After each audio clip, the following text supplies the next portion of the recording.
नई साड़ी, मोबाइल, रहने को घर, ऊपर से खर्चा अलग। वसूलना तो बनता है ना। वसूलना? ये आप ये कह रहे हो? कब मैं यहाँ ये सब करने नहीं आई, मरे जाने दो। तेरी जैसी खूबसूरत औरत को मजदूरी के लिए कौन बेवकूफ खरीदेगा बावली? कुछ नहीं।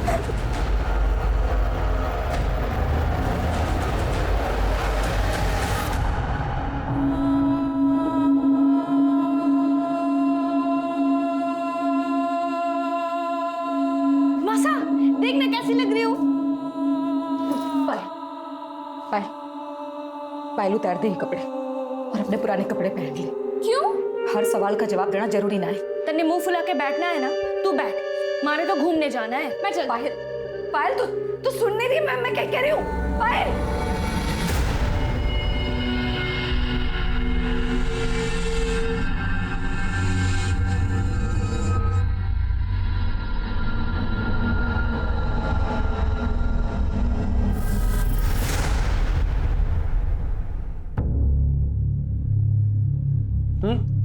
मेरा हो गया, मुझे मत दो। एक बात पूछनी थी। रोज रात में तो आप हमारे साथ तो रहते नहीं, तो फिर कहाँ जाते हो?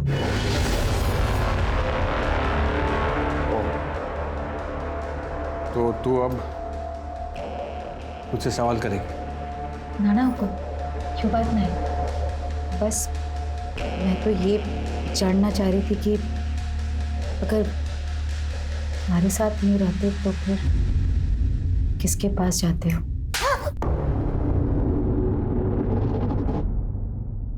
औकात में रह तू अपने। खरीदा है मैंने तुझे, खरीदा है। शादी नहीं हुई हमारी जो बीवी का नाटक कर रही है तू। ये तो जानना चाहूं कि शादी कब करोगे? तू पैसे की औरत, तेरी से कोई शरीफ आदमी शादी करेगा? हाँ? सारा मूड खराब कर दिया मेरा। मासा, कहाँ जा रहे हो? क्यों देखने कि शरीफ आदमी रोज रात में आखिर जाता कहाँ है?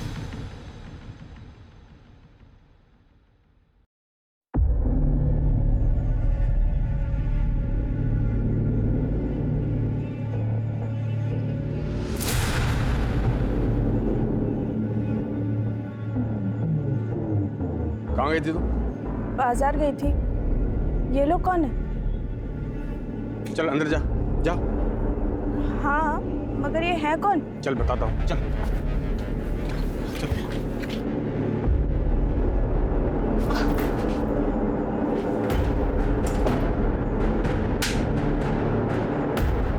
समझ में आ गया कौन है ये लोग?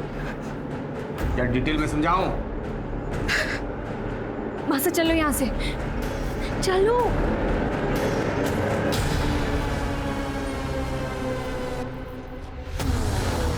तेरी इतनी हिम्मत? मेरा पीछा करते हुए यहाँ तक आ गई। अब समझ में आ गया ना मैं रात को कहाँ जाता हूँ? समझ में आ गया? तुम्हारे पास ऐसे नहीं करेगी वो फिर। छोड़ दो उन्हें। चल निकल यहाँ से। अब दोबारा कभी यहाँ दिखाई दी ना, जान से मार दूंगा मैं।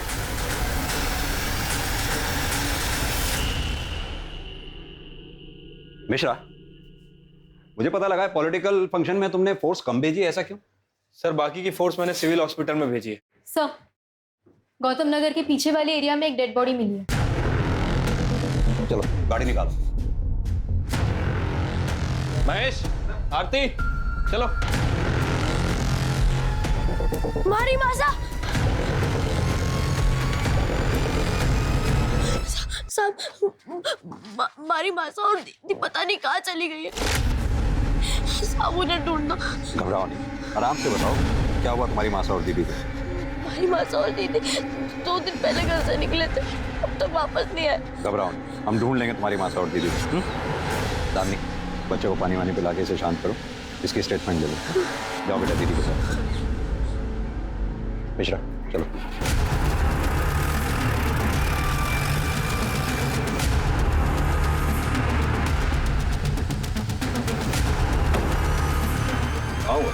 सर इधर।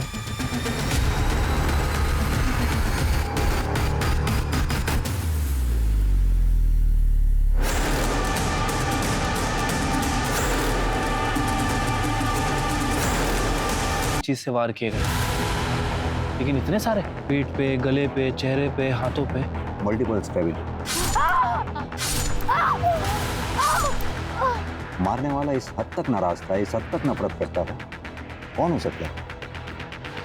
शायद इसका कोई चाहने वाला या फिर इसका पति। बापू नहीं है हमारा, कुछ साल पहले मर गए थे। मासा और दीदी है, और कुछ टाइम पहले वो हुकुम हमारे को यहाँ ले आए। हुकुम कौन? पूरा नाम क्या है उनका? नाम तो ना पता हमारे को, सब उन्हें हुकुम ही कहते हैं। कहाँ से ले आए थे वो तुम्हें? सर पहनावे से तो लग रहा है कि राजस्थानी है। खून भी सूख चुका है, बॉडी जिस कंडीशन में है देखकर लगता है कि मर्डर 2-3 दिन पहले हुआ। मासा परसों सुबह घर से निकली थी, और जब वो वापस नहीं आई तो अगली सुबह पायल दीदी उन्हें ढूंढने चली गई, और आज पायल दीदी भी घर नहीं आई। मोबाइल फोन है दोनों के पास? हाँ, पर कोई फायदा नहीं। मैंने बहुत कोशिश की, पर दोनों का फोन बंद आ रहा है। सर हमने आसपास अच्छे से चेक कर लिया, पर कहीं कोई मोबाइल, पर्स, आईडी या मर्डर वेपन वगैरह कुछ भी नहीं मिला। सर बॉडी पे जबरदस्ती के कोई निशान नहीं है, रेप नहीं हुआ है, बाकी रिपोर्ट आने पर ही पता चल पाएगा। मिश्रा, बॉडी की फोटोग्राफ लो और आसपास के थानों में सर्कुलेट करा दो, शायद इसकी मिसिंग कंप्लेंट दर्ज हुई है उसमें। यो हमारी मासा है और यो पायल दीदी।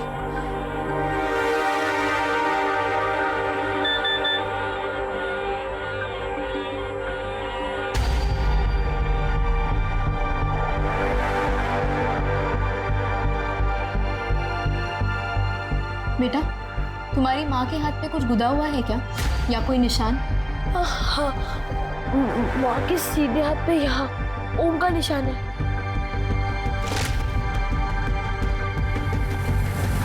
बेटा, अभी मैं तुम्हें कुछ दिखाने वाली हूँ, घबराना नहीं। ध्यान से देखो और मुझे बताओ कि यही तुम्हारी माँ है? मासा, यो हमारी मासा। इन्हें क्या हुआ दीदी? मासा को क्या हुआ?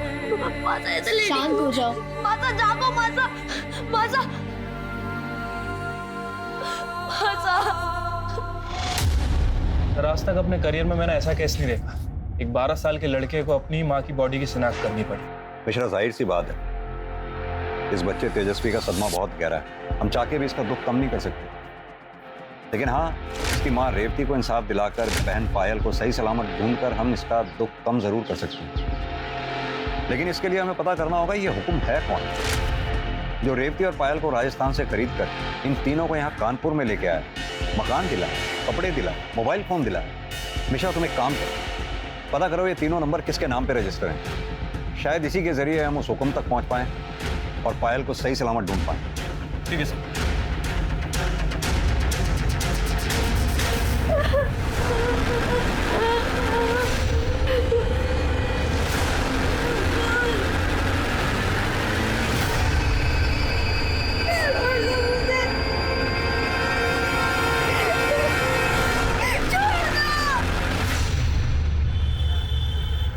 सर तेजस्वी ने हुकुम का ये स्केच बनवाया। महेश सर पता करो रेवती के घर के आसपास कहीं सीसीटीवी हो तो उसकी फुटेज चेक करो। देखो क्या ये आदमी रेवती के घर के आसपास चक्कर लगाता दिखाई दे रहा है।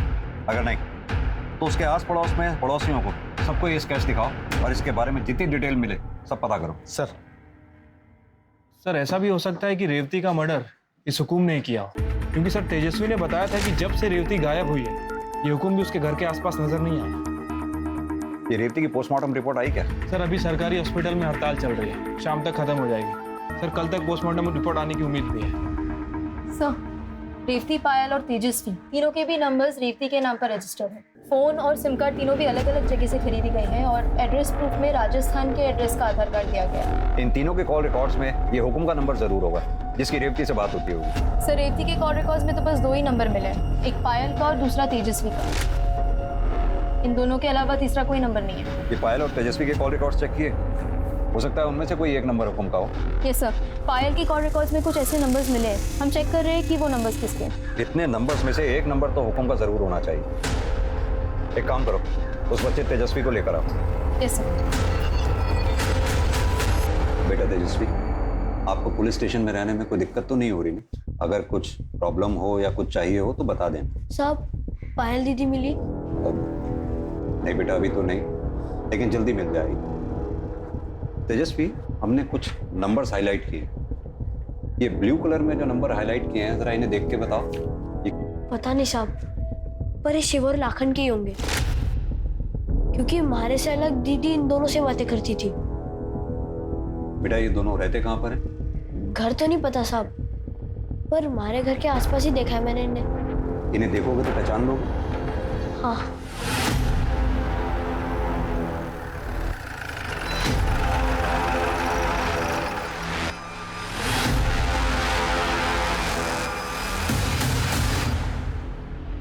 साहब, वो दोनों है।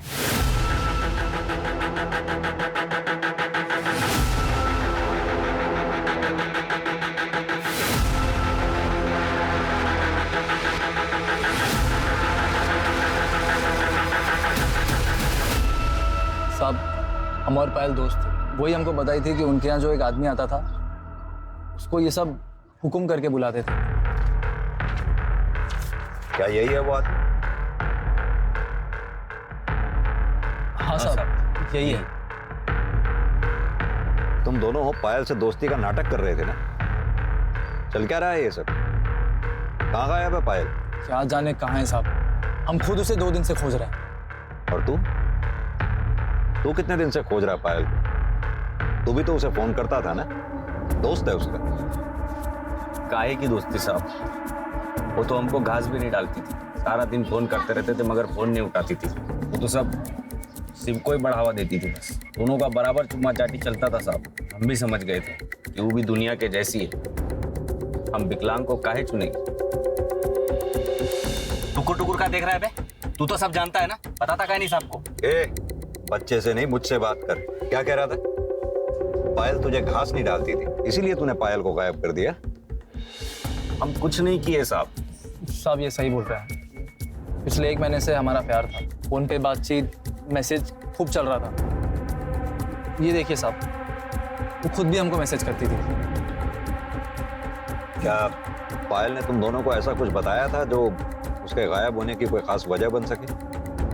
बताई तो नहीं थी साहब, पर हम खुद देखे थे उसके साथ जो हुआ था। एक आदमी उनके घर आया था, वो पायल के साथ रेप किया था, और वो भी उसके माँ के सामने। कब हुआ था ये? अब पायल के गायब होने के 1 दिन पहले। हम समझ गए थे उसके साथ जो कुछ हुआ है, सबका उस पर बहुत बुरा असर हुआ होगा, इसलिए मुझसे मिलना चाह रहे थे, उसे थोड़ा सांत्वना देने के लिए। बेटा तेजस्वी, तुम इस बारे में पता था? नहीं, मासा और दीदी ने मैंने कुछ ना कही। तो तुम दोनों ने उस आदमी का चेहरा नहीं देखा जिसने पायल का रेप किया था? नहीं साहब। अब तो हम सब कुछ बता दिए, जाएं क्या? नहीं, तुम दोनों तब तक नहीं जा सकते जब तक ये साबित ना हो जाए जो कहानी तुमने सुनाई है वो सच है, और पायल के गायब होने में तुम दोनों का कोई हाथ नहीं।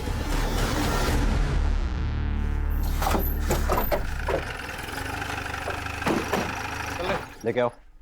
सर, रेवती के घर के आसपास की सीसीटीवी फुटेज आ गई, जिसमें ये हुक्म साफ साफ दिखाई दे रहा है। पॉज करना, प्ले करो। ये बाइक के नंबर प्लेट पे जूम करना है। अब यही आदमी हमें इस हुक्म तक पहुंचाएगा। आरटीओ से इस बाइक की डिटेल्स निकलवाओ, ये जो कोई भी है इसे उठा के ले आओ। सर, हमारा नाम गोपी है और ये आदमी हमें ही है। ये हमें पता है, अब उसके बारे में बता जिसके गले लग रहा है। साहब, ये हरीश यादव है, हमारा पुराना दोस्त। बहुत साल से हम एक दूसरे के टच में नहीं थे, लेकिन कुछ दिन पहले जब हम उसको देखे तो मिल लिए और 4 बातें हो गई। अबे, और आगे हो क्या? अंधा है क्या? दिखता नहीं है? हरीश, क्या बात है हरीश, मेरा भाई। कैसा है यार? बढ़िया यार, तू बता कैसा है? मैं बहुत बढ़िया हूँ। अब 2 मिनट की बस मुलाकात थी साहब, बस। कहाँ रहता है तेरा ये हरीश यादव? बचपन के दोस्त हैं ये। पहले वो सुमन विहार में रहता था। अभी कुछ दिन पहले जब हम वहाँ गए तो पता चला बहुत पहले ही वहाँ से कहीं शिफ्ट हो गया है। अभी कहाँ शिफ्ट हो गया साहब ये हमको नहीं पता। इतने साल बाद मिला, उसे नया पता नहीं मांगा? फोन नंबर तो होगा। नंबर मांगे थे साहब उससे, लेकिन वो टाल दिए। वो ना देना चाहते होंगे तो हम फिर जोर भी नहीं डाले। फिर साहब वो अपने रास्ते और हम अपने रास्ते। तो साहब हम जितना जानते थे हम सब बता दिए। अब हम जा सकते हैं। मिश्रा, इसके एक फोटो ले लो रिकॉर्ड में रखने के लिए। गोपी के जरिए हरीश यादव तक पहुंचने की पुलिस की उम्मीद जाया हो चुकी थी और इसी बीच पुलिस ने तेजस्वी को एक एनजीओ में रहने के लिए भेज दिया, जहां से वो अपनी बहन के मिलने की उम्मीद में हर रोज फोन करता था। लेकिन फिलहाल पुलिस के पास उसे सांत्वना के अलावा देने के लिए और कुछ नहीं था। पायल की खोज में पुलिस चारों तरफ अपने हाथ पैर मार रही थी और फिर अचानक उन्हें पायल के बारे में पहली लीड मिली। आपके पड़ोसी विष्णु यादव के यहाँ कुछ गड़बड़ चल रही है, मैं कुछ समझा नहीं। अरे सर, उन्होंने 16-17 साल की लड़की को घर में कैद करके रखा है, वो भी बिना कपड़ों के, सिर्फ चादर में। हमने खुद देखा है उसे खिड़की पर खड़े हुए। जिस लड़की को उन्होंने कैद कर रखा है उसी को खिड़की पे हवा खाने खुला छोड़ दिया। अरे मैडम, हम झूठ थोड़ी बोल रहे हैं, हम यहाँ पे अपना समय खराब करने नहीं आए हैं। दामिनी, ध्यान से देखो, यही थी वो लड़की? हाँ हाँ साहब, बिल्कुल यही लड़की थी।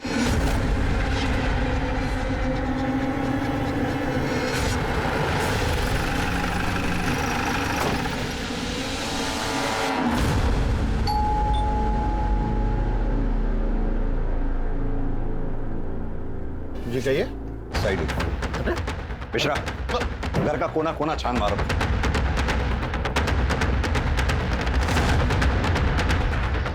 सर बताएंगे आप क्या ढूंढ रहे हैं?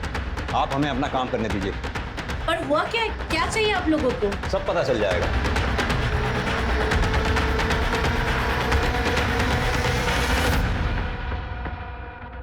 क्या बात है भैया? पुलिस आपके घर में क्या करी? अरे बता नहीं रहे कुछ। जिसे हम सारी दुनिया में ढूंढ रहे हैं वो खुद ब खुद चल के हमारे पास आ गया। क्या? मैं कुछ समझा नहीं, आप क्या बोलना क्या चाहते? हरीश यादव और हुकुम, क्या लगते हो तुम इनके? मैं इनका छोटा भाई हूँ, यहाँ पास 2 मकान छोड़ के मैं रहता हूँ। पर आप ये बताइए कि बात क्या है? अब पूछेंगे हम और बताएगा तू। तेरे लिए तो कई सवाल हैं हमारे पास। क्या? कैसे सवाल? जैसे कि पायल कहाँ है? यही थी ना? कहाँ छुपा रखा है उसको? पायल भला यहाँ पर क्या करने आएगी और हम क्यों छुपाएंगे उसको? कुछ दिन पहले प्रताप नगर में किसी लड़के के साथ देखा था मैंने उसको। अब पता नहीं उसका अता पता क्या है, मुझे नहीं मालूम। अता पता सब मिल जाएगा। दामिनी, हरीश के घर की भी तलाशी लो। एक मिनट, ये चल क्या रहा है इंस्पेक्टर साहब, बताएंगे। अब यहाँ कुछ नहीं मिला तो इसे परेशान करेंगे आप? भैया एक मिनट लेने दीजिए तलाशी इनको। जब वहाँ भी कुछ नहीं मिलेगा इनको तसल्ली होगी तब। वैसे भी हम कुछ कहेंगे इनको, हमारी बात सुनने नहीं वाली। क्यों नहीं सुनेंगे? तू अगर सच बोलेगा जरूर सुनेंगे। अब सीधी तरह से ये बता कि रेवती और पायल को राजस्थान से क्यों खरीद के लाया था? ये क्या बेहुदा मजाक कर रहे हैं आप? सर मैं एक लेबर कॉन्ट्रैक्टर हूँ भैया, आप बिल्डिंग के कॉन्ट्रैक्ट लेते हैं। हमारे यहाँ पर सारे राज्य के मजदूर आते हैं। रेवती भी आई थी कहीं से मजदूरी के लिए। ये पास वाली बिल्डिंग में हमारा काम चल रहा था, मंदी की वजह से उसे बंद करना पड़ा। सर मेरी शराफत देखिए, रेवती दो बच्चे लेकर आई थी ना, उसे मैंने प्रताप नगर में घर दिया रहने के लिए, राशन भरवाया उसके लिए, सब कुछ किया। आप मुझ पर इल्जाम लगा रहे हैं।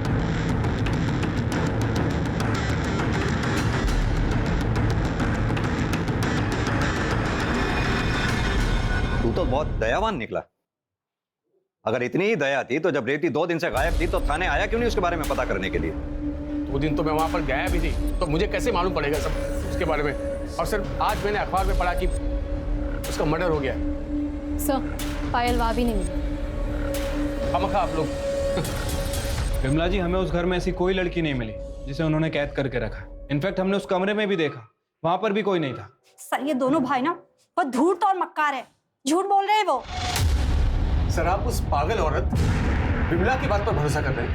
आप उसे पायल की जगह किसी और की फोटो दिखा देना, तब भी वो यही कहती। क्योंकि सच तो ये उसने किसी लड़की को देखा नहीं है आपस में। वो बस हमें परेशान करने के लिए ये सब कर रही है। सर हम ठीक बताते हैं आपको। ये जो औरत है ना विमला, इसका पति है प्रदीप, कॉन्ट्रैक्टर है, बिल्डिंग बनाता है वो भी। अब सेम प्रोफेशन है हमारा और उसका। अब ये दोनों मियां बीवी चाहते हैं कि हम बदनाम हो जाओ, हमारा सारा का सारा काम धंधा इन लोगों को मिल जाए बस। ये बताओ गोपी को कैसे जानते हैं? गोपी? अच्छा गोपी मेरा पुराना दोस्त है, पर उसका इस केस से क्या लेना देना, मतलब मैं समझ नहीं आ रहा मुझे। अपने इस पुराने दोस्त से कब मिला था आखिरी बार तू? आखिरी बार मैं, हाँ, प्रताप नगर में मिला था उससे। सर एक बात बताऊँ, आपकी अगर तलाशी हो गई है, पूछताछ पूरी हो गई है, तो प्लीज हमें थोड़ी बहुत शांति दीजिए सर, हम शरीफ लोग हैं। मेहरबानी कीजिए साहब आप। हाँ प्लीज सर।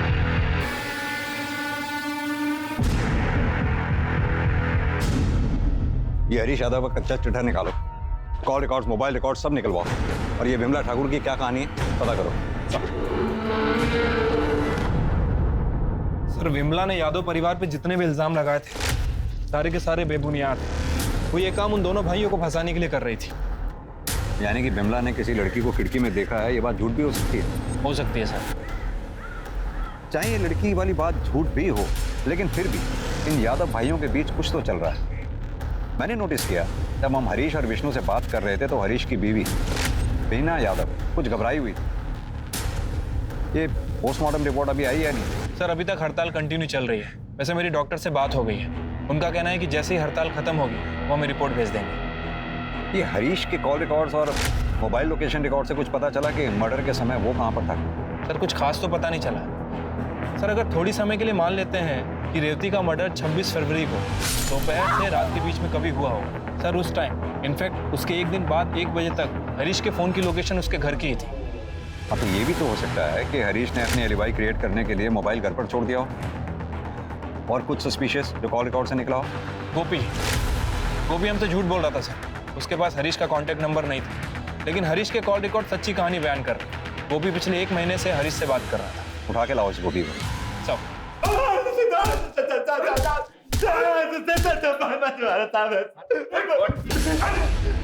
ये बोल के झूठ क्यों बोला? बता दो साहब, एक दिन हरीश को प्रताप नगर में देखे तो हम हैरान हुए कि वो यहाँ कर के रहा, क्योंकि साहब वो तो कानपुर की बहुत बढ़िया कॉलोनी में रहता था। तो साहब हम उसके ऊपर नजर रखनी शुरू कर दी है। फिर एक दिन हम जानबूझकर उससे ऐसे टकराए जैसे कि अचानक मिले। बढ़िया यार, तू बता कैसा है? मैं बहुत बढ़िया हूँ। प्रताप नगर में क्या कर रहा है? अरे काम से आया था मैं। काम से मतलब दोस्त कोई है? कई बार देखा तेरे को उस राजस्थानी औरत के आते जाते। क्या चल क्या रहा है? वो गरीब औरत है यार, पति नहीं, 2 बच्चे हैं, तो थोड़ी बहुत मदद कर देता हूँ यार, बस इंसानियत के तौर पर यार। तू तो जानता मैं शादीशुदा हूँ। अब हरीश अच्छी तरह जानता था कि वो हमको मना नहीं कर सकता, नहीं तो हम उसकी पोल खोल देंगे। तो हम उससे पैसे हटने लगे। फिर हमको लगा कि पैसे से ज्यादा हमें और भी कुछ मिल सकता है।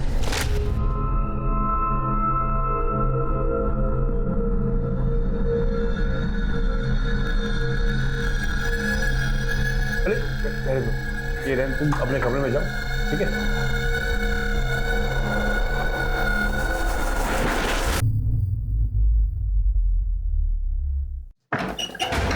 सब आप यहाँ क्या कर रहे हो?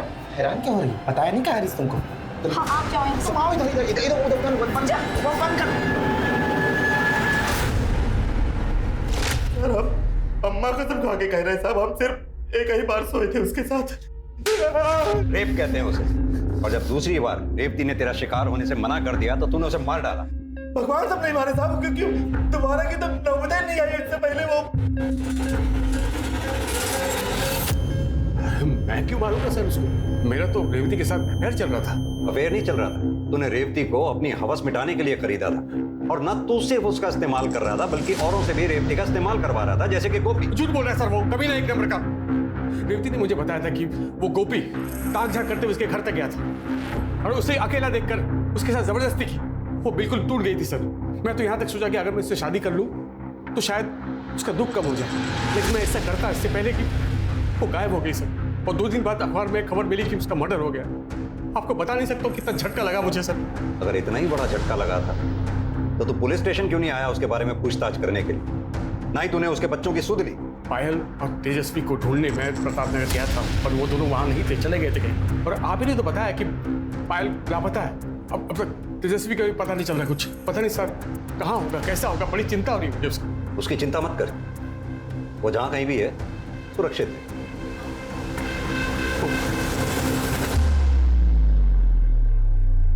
सर आपने इस हरीश को जाने क्यों दिया? साफ साफ दिख रहा है सर, सीधा बनने की कोशिश कर रहा है। समझ तो मुझे भी आ रहा है मिश्रा, लेकिन इस हरीश के खिलाफ हमारे पास कोई ठोस सबूत भी तो नहीं है। सर ऐसे तो सबूत शिव और लाखन के खिलाफ भी नहीं है। छोड़ दो उन्हें। लेकिन सर देखो मिश्रा, इन तीनों का कनेक्शन पायल से है, तो पायल जरूर इन तीनों में से ही किसी एक के पास होगी। ये जानने के लिए थोड़ा बहुत तो रिस्क लेना ही होगा। सर मुझे लगता है कि हमें यादव परिवार की औरतों से भी बात करना चाहिए, क्योंकि अगर ये विमला सच बोल रही है, मेरे ख्याल से इन औरतों को भी कुछ ना कुछ पता होगा। नहीं मिश्रा, मुझे नहीं लगता यादव परिवार की औरतें अपना मुंह खोलेंगी। मुझे तो वो भी विक्टिम ही नजर आती हैं।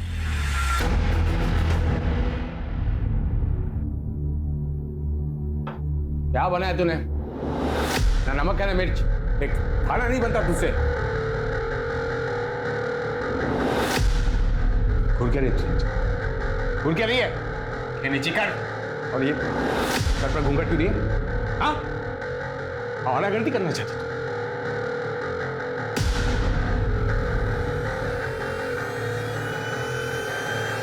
बस अब बहुत हुआ।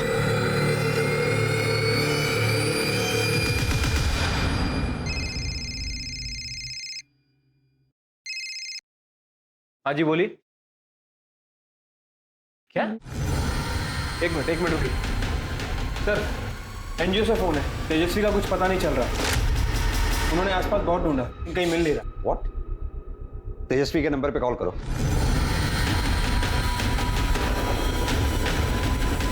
सर उसका फोन भी स्विच ऑफ है। मिश्रा, इससे पहले कि तेजस्वी के साथ कुछ गलत हो जाए, हमें उसे ढूंढना होगा। चलो।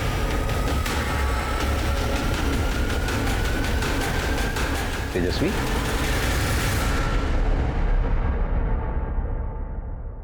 घबराओ नहीं,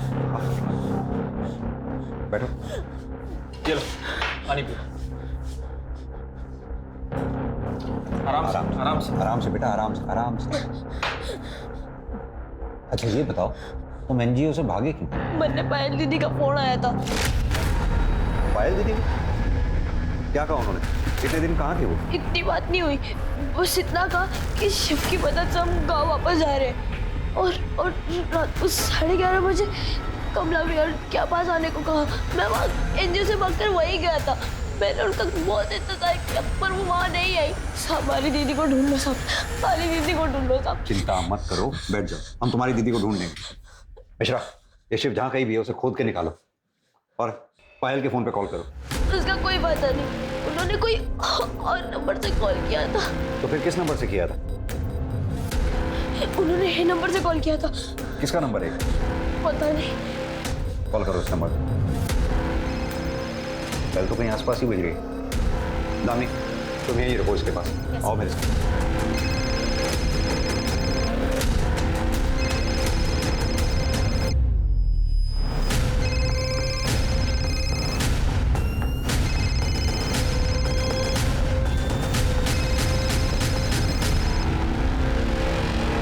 सर 27 मई की शाम को पायल अपनी माँ रेवती को ढूंढने के लिए हमारे घर पर आई थी। फिर हरीश ने बोला कि वो उसकी माँ को ढूंढेंगे, और फिर ये भी बोला कि जब तक उसकी माँ नहीं मिलती है पायल हमारे घर पर रह सकती है और अपने छोटे भाई को भी ला सकती है। मगर ये सब वो सिर्फ उसे बेवकूफ़ बनाने के लिए बोल रहा था। उसके बाद हरीश ने विष्णु के घर में ले जाकर पायल को कैद कर दिया।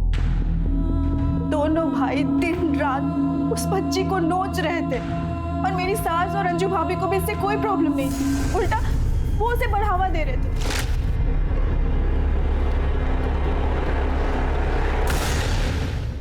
शुरू में मैं भी पायल से बहुत नाराज थी, क्योंकि उसकी माँ रेवती की वजह से मेरी बसी बसाई गृहस्थी उजड़ रही थी।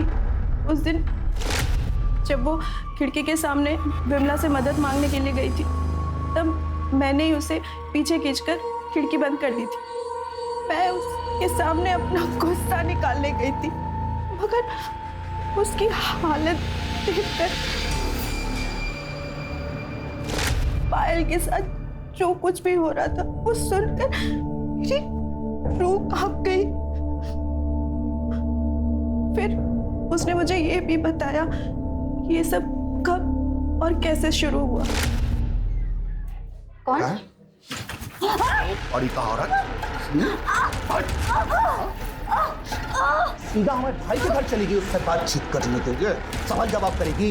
इतना काफी नहीं था, तेरे पिल्लों का ध्यान रखा उसने, खर्चा उठाया।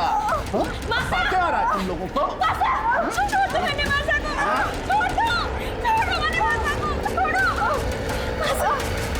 तुम्हारी मम्मी को छोड़ दें, हम छोड़ देते हैं।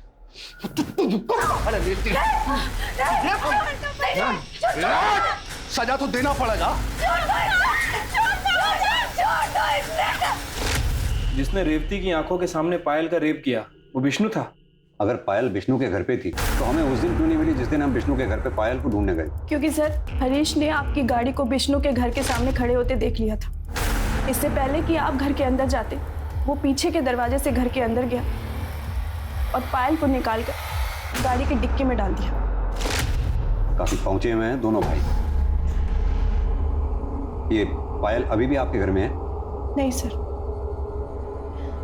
मुझे पता था कि आज हरीश और विष्णु घर लेट आने वाले हैं, इसलिए मैंने पायल को भगाने का प्लान बनाया। उसे अपना फ़ोन दिया और उसने अपने बॉयफ्रेंड शिव और अपने छोटे भाई को फ़ोन करके ये बोला कि वो कमला विहार, मतलब मेरे घर के पास रात को आ रहे। उसके बाद क्या हुआ? 11:30 बजे वो घर से निकली और उसके जाते ही आधे घंटे बाद हरीश और विष्णु घर आ गए। जब उन्होंने देखा कि वो घर से भाग गई है तो वो दोनों उसे ढूंढने के लिए निकल गए। सर, अगर उन दोनों ने उसे ढूंढ लिया तो उसे जान से मार देंगे। सर प्लीज आप कुछ कीजिए सर, इससे पहले कि वो उन्हें ढूंढे, आप प्लीज उसे बचा लीजिए। आप चिंता नहीं करो मिश्रा, चलो। सर, इंडस्ट्रियल एरिया के पास वाले जंगल में एक जवान लड़की की लाश मिली है। What?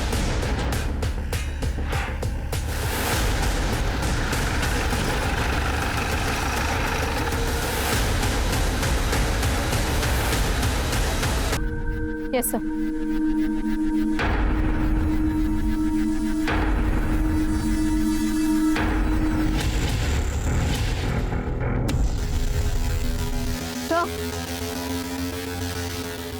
मर्डर के पहले रेप हुआ ये एग्जैक्टली नहीं कह सकते, पर रेप हुआ जरूर है क्योंकि शरीर और प्राइवेट पार्ट पर निशान है। मिश्रा, बॉडी को पोस्टमार्टम के लिए भिजवाओ और ये विष्णु और हरीश जहां कहीं भी हो उठा के ले आओ। सर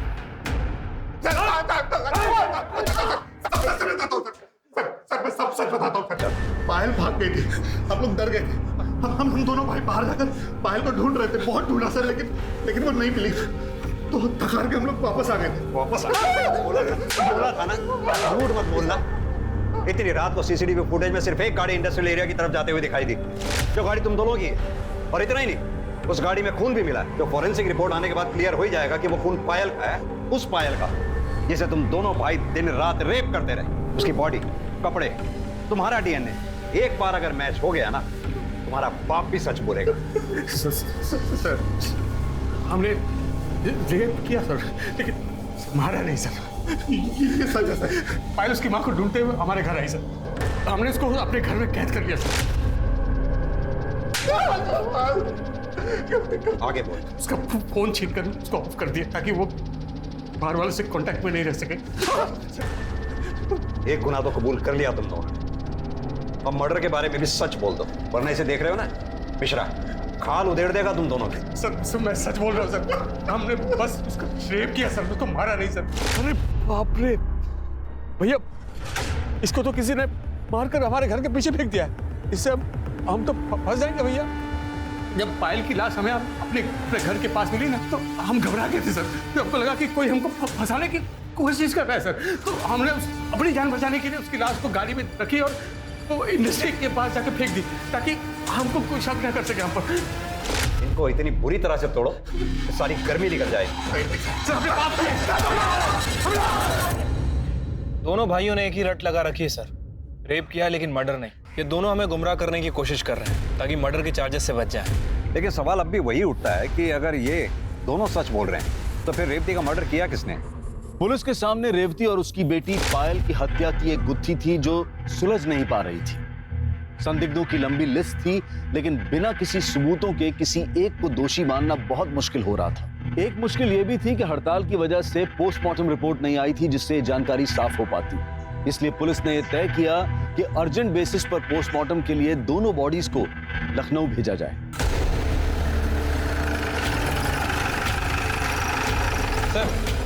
पीएम रिपोर्ट आ गई। फाइनली आई गई।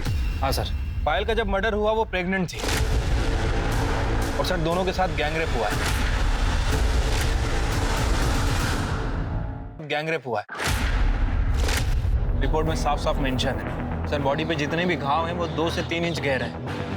तब सर जिसने मर्डर किया उसके हाथों में ज्यादा जान नहीं थी, इसीलिए इतने गहरे घाव नहीं कर पाया।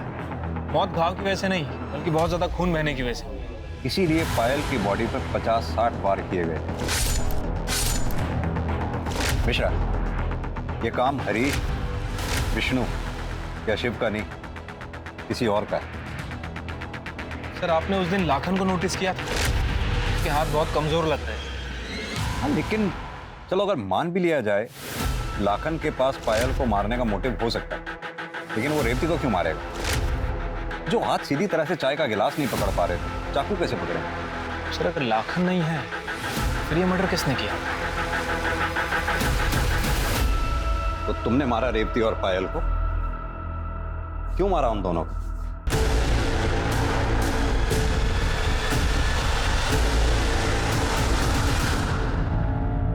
मारे को बिल्कुल अच्छा ना लगा था जब कोई हमारी मासा की बेइज्जती करता था। वो हुकुम 2 पैसे की औरत गई थी, उसने हमारी मासा को। 2 पैसे की औरत? मुझे तो उस दिन शिव और लाखन से पता चला था कि दीदी के साथ भी जबरदस्ती हुई थी। मासा गुस्से में हुकुम से बात करने घर से निकली और उसका कुछ फायदा नहीं था, इसलिए मैंने उनका पीछा किया और गौतम नगर के पास पहुंचते ही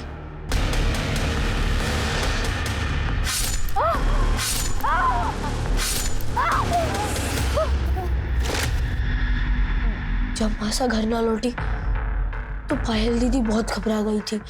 वो घर से निकली और कही कि मासा को ढूंढने जा रही है, फिर वो भी वापस ना आई। फिर मैं आपके पास उसके गायब होने की शिकायत लिखवाने आया। जब मुझे पायल दीदी का फोन आया तो उसने मुझसे कही कि हम गांव वापस जा रहे हैं। मैं बहुत खुश था, उसकी कही हुई जगह पर उससे मिलने भी गया। दीदी, तेजस्वी, कहाँ चले गए थे आप? दीदी, तारा यो क्या हाल किसने किया? ये तुझे किसने मारा? कुमार उसके भाई ने रोज जबरदस्ती करते थे मेरे साथ, बहुत बुरा हाल किया। हमारी मासा, हमारी बहन को सबने बाजारू बना दिया था। नहीं चाहती मुझे ऐसी मासा और बहन। मैं तो पहले भी यहाँ नहीं आना चाहता था, पर मासा ने जबरदस्ती करके मुझे झोंक दिया इस नरक में, इसलिए मार दिया दोनों को मैंने। माना कि तुम्हारी माँ रेवती और बहन पायल के साथ जो कुछ भी हुआ बहुत गलत हुआ, लेकिन पुलिस थी ना उनके गुनहगारों को सजा देने के लिए। तुम्हें इस तरह से कानून अपने हाथ में नहीं लेना चाहिए। तेजस्वी के जुर्म कबूल करने के बाद भी पुलिस ने विष्णु और हरीश को तब तक पूछताछ के लिए रखा जब तक उन्होंने कबूल नहीं कर लिया कि हरीश ने पायल और रेवती को राजस्थान में हुई अवैध नीलामी से खरीदा था। पायल किससे प्रेग्नेंट थी ये जानने के लिए विष्णु और हरीश का डीएनए पायल के फीटस से मैच करवाया गया, जो कि विष्णु से मैच हुआ और दोनों को पॉक्सो एक्ट के तहत कड़ी सजा सुनाई गई। तहकीकात में पता चला कि रेवती विधवा थी और उसके रिश्तेदारों ने उसे किसी बिचौलिए को बेचा था और उस बिचौलिए ने आगे उसे हरीश को बेचा। बेशक तेजस्वी की कच्ची उम्र अपराधी और निर्दोष में फर्क नहीं कर पाई, जिसके कारण उसने अपनी ही मां और बहन की हत्या कर दी। लेकिन उस मासूम की इस मनस्थिति के लिए वो सभी लोग जिम्मेदार हैं जिन्होंने उसे इस हाल में पहुंचाया। कोरोना वायरस से बचाव के लिए सरकार और प्रशासन ने कई कदम उठाए हैं। हम सबके लिए बहुत जरूरी है कि हम उनके दिए गए निर्देशों का सही तरह से पालन करें, अफवाहों पर विश्वास न करें, डर का माहौल न फैलने दें। हमें पूरा विश्वास है कि हम सब एक साथ मिलकर इस आपदा को जड़ से मिटाने में सफल रहेंगे। अब मैं अनूप सोनी आपसे विदा लेता हूं। फिर मुलाकात होगी क्राइम पेट्रोल सतर्क के ब्लैक हेडलाइंस अध्याय में एक और नए केस के साथ। और याद रखें, क्राइम और आपके बीच में सिर्फ इतना फर्क है कि आप कितने सतर्क हैं। सतर्क रहें, सुरक्षित रहें। जय हिंद।